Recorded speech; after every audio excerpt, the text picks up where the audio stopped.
If you constantly find yourself disappearing in every new relationship you enter, believe me, that is absolutely no coincidence at all. This recurring pattern is actually a huge sign that something deeper is going on beneath the surface that needs attention. And before you jump to conclusions, let me tell you right now, this isn't simply because you happen to love too intensely. The root cause is significantly different from what most people assume when they analyze their attachment style. The simple truth is that you aren't losing your identity because of an overflow of pure love for another person. You actually lose that essential core of yourself because you are subconsciously using the relationship itself as proof of your inherent worth. In response to that deep-seated need for validation, you begin a subtle, yet damaging, process of self-adjustment. You start unconsciously shrinking down your personality to better fit the limited space they seem to offer you. You mold yourself into the exact shape of the person you think they actually need you to be to ensure you are kept.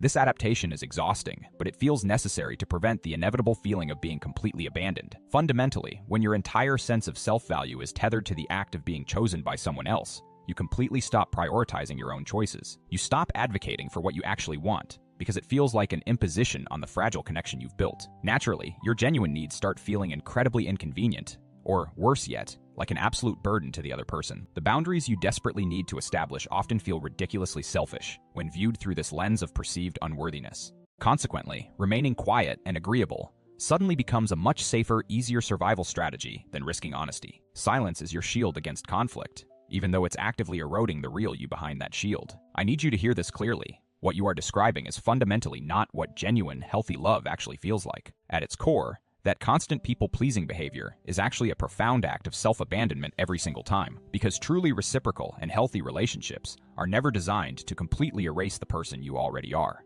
Instead, they are the supportive environments that celebrate and wholeheartedly champion the amazing person you are right now. So, if you keep finding yourself losing your footing and identity every time you get close to someone, take a moment and consider this perspective shift very carefully before you point the finger anywhere else. The connection you are in might not actually be the primary source of the recurring pain you're experiencing. The real issue you need to tackle is that deep-seated dependency on external validation for your sense of self.